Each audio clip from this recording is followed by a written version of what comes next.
வணக்கம் மக்களே, welcome to FDFS with Mohi. நேற்று ரிலீஸான கேங்ஸ்டர் மற்றும் இன்னைக்கு ரிலீஸான தொடரும், சுமோ மற்றும் அன்டில் டான் இந்த 4 படத்தினுடைய ரிவ்யூஸை நம்ம சேனலில் விட்டுருக்கோம். ஸோ அது மறக்காமல் செக் அவுட் பண்ணிக்கோங்க.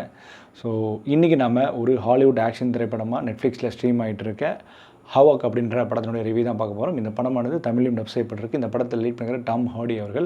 அண்ட் இந்த படம் எப்படிப்பட்ட ஆக்ஷன் அனுபவத்தை கொடுக்குதுன்றதை டீட்டெயிலாக ரிவ்யூவில் பார்ப்போம். போகிறதுக்கு முன்னாடி சேனல் உங்களுக்கு பிடிச்சிருந்ததுன்னா, ரிவ்யூ உங்களுக்கு பிடிச்சிருந்தா மறக்காமல் லைக் பண்ணுங்கள், கமெண்ட் பண்ணுங்கள், ஷேர் பண்ணுங்கள், சேனலில் சப்ஸ்கிரைப் பண்ண மறந்துடாதீங்க. வாங்க நம்ம ரிவ்யூக்கு போகலாம்.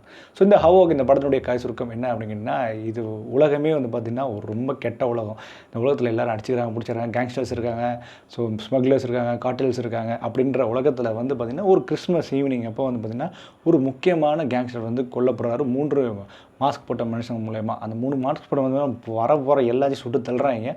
அவங்க ஒரு 2 பேர் எஸ்கேப் பண்ணுறாங்க. அதில் ஒரு பொண்ணு, ஒரு பையன். அந்த பையனோடைய அப்பா பார்த்திங்கன்னா ஒரு பெரிய பொலிட்டிஷியன். அந்த பொலிட்டிஷியன் கீழே வேலை பார்த்தாரு நம்ம ஹீரோ டாம் ஹார்டி.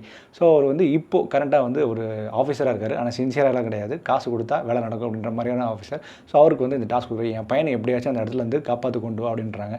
ஸோ அவர் மீண்டும் கொண்டு வந்தாரா இல்லையா அப்படின்ற கதையை நோக்கி தான் இந்த படம் நகரப்படுது. இதுக்கப்புறம் ஏற்படுற சில விஷயங்கள், அதாவது ட்விஸ்ட் அண்ட் டர்ன்ஸ் இந்த படத்தினுடைய மிகப்பெரிய அங்கமாக அமையுது. ஓகே, இந்த படத்தினுடைய பாசிட்டிவ் அண்ட் நெகட்டிவ் பற்றி பேசுவோம். பாசிட்டிவ் அப்படின்னா இந்த படத்தினுடைய ஜானரே இந்த படத்தினுடைய பாசிட்டிவ்னு சொல்லலாம். இந்த படத்தில் ஆக்ஷன் ட்ரீட் பண்ணப்பட்ட விதம் பார்த்திங்கன்னா சூப்பராகவே இருந்தது. ரொம்ப அழகாக ஸ்டேஜிங் பண்ணியிருந்தாங்க. ஒவ்வொரு ஆக்ஷன் சீக்வன்ஸுமே ஸ்டேஜிங் பண்ணும்போது பார்க்கும்போது நம்மளுக்கு ரொம்ப ஆச்சரியமாக இருந்துச்சு, அதிசயமாக இருந்துச்சுன்னு சொல்லலாம். ஏன்னா இந்த ஜான் விக் படத்துலலாம் ஒரு சில ஸ்டேஜிங் இப்போயும் சரி, இப்போ வரைக்கும் சரி, எனக்கு இந்த ஜான் விக் இன்னொரு தடவை போட்டு ப்ளே பண்ணி பார்க்கணுன்ற மாதிரி இருந்தது. ஏன்னா அந்த படத்தில் ஆக்ஷன் சீக்வன்ஸ்லாம் அப்படி ஒரு ஸ்டேஜிங் பண்ணியிருப்பாங்க. அந்த மாதிரி இந்த படத்தில் ஒரு சில ஆக்ஷன் சீக்வன்ஸ்லாம் நல்லாவே ஸ்டேஜிங் பண்ணியிருந்தாங்க. அதை பார்க்குறதுக்கும் சரி, அதை ரசிக்கிறதுக்கும் ரொம்ப நல்லா இருந்தது அப்படி தான் சொல்லி ஆகணும். அதேமாதிரி இந்த படத்தில் நான் லீனியராக ஸ்க்ரீன் ப்ளே ட்ரை பண்ணியிருக்க விதமும் சரி, ரொம்ப அழகாகவே நேர்த்தியாகவே கூட்டு போயிருந்தாங்க.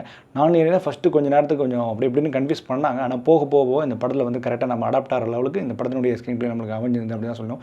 படம் நெட்டிலே பார்த்திங்கன்னா ஒரு 1 hour 40 minutes கிட்ட தான் ரன் ஆகுது. ஸோ கொடுத்துருக்க அந்த டைம் டியூரேஷனில் அந்த டைம் டியூரேஷனுக்கு ஏற்ற மாதிரியான கதையும் சரி, கதை களமும் சரி, அதுக்கான நரேஷனும் சரி, எந்த ஒரு விதத்துலையும் பெருசாக லேக் இல்லாமல் படம் ரன் ஆகுது. அதுவே ஒரு பெரிய பாசிட்டிவாக நான் பார்க்குறதுனேன். அண்ட் மோர் ஓவர் இதில் நடிக்கப்பட்ட டாம் ஹார்டி பார்த்திங்கன்னா அவர் சொல்ல இதில் மனுஷன் ஸ்வாகுக்கே பேர் போனவர். ஸோ படம் ஃபுல்லாகவே ஸ்வாகாக ரணகலமாக, அதுவும் அந்த ஆக்ஷன் சீக்ஸ்லாம் பொழந்து கட்டுறாரு படம் ஃபுல்லாகவே.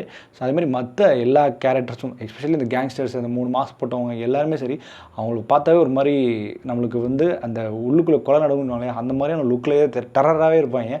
ஸோ அவங்களோட கேரக்டரும் எழுதப்பட்டும் சரி, ரொம்ப நல்லா இருந்தது. ஓகே, இந்த படத்தில் இருக்கிற ப்ராப்ளம்ஸ், மைனஸ் என்ன அப்படின்னு கேட்டிங்கன்னா, இந்த படம் இந்த வே ஆஃப் ஸ்க்ரீன் பிளேயில் பெருசாக கதை எதிர்பார்க்க முடியாது. ஏன்னா ஆக்ஷன் படம் அப்படின்ற பட்சத்தில் நீங்கள் எந்த ஒரு பெரிய ஆக்ஷனை மட்டுமே மையமாக எடுக்கப்பட்ட படமாக இருந்தாலும் சரி, பெருசாக கதை இருக்காது.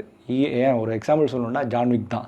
ஸோ அந்த மாதிரி தான் இது ஒரு உலகம். இந்த உலகத்தில் இப்படி ஒரு பிரச்சனை. ஸோ இது ஃபுல்லாகவே ஃபோக்கஸ்ட் ஆன் ஆக்ஷன் தான். ஸோ பெருசாக ட்விஸ்ட் அண்ட் டர்ன்ஸ் அந்த மாதிரி அடுத்தென்னன்ற மாதிரியான ஸ்க்ரீன் பிளே இருக்காது. அடுத்தென்னன்றது பார்த்திங்கன்னா ஒன்லி ஆக்ஷன் தான். ஸோ அதனால் இந்த ஸ்க்ரீன் பிளே ஃபுல்லாக ஆக்ஷன் மட்டுமே ஃபோக்கஸ் பண்ண எழுதப்பட்ட படம். ஸோ அதனால் நீங்கள் ஸ்டோரி பேஸ்டாக படமாக இந்த படத்தை பார்க்க முடியாது. அண்ட் மோர் ஓவர் அவங்களோட கன்வீனியன்ட்டுக்கோ, அதாவது இந்த கிளைமேக்ஸ் எனக்கு கூட இன்னுமே கூட பெருசாக சாட்டிஸ்ஃபைடு இல்லை அப்படின்னு சொல்லலாம். டக்குன்னு முடிஞ்சிருச்சு, எல்லாமே ஓகே, இதெல்லாம் பாசிபிலிட்டியா அப்படின்னு பார்த்துக்கலாம் அப்படின்ற மாதிரி முடித்த மாதிரி ஒரு கிளைமேக்ஸ் இருந்தது.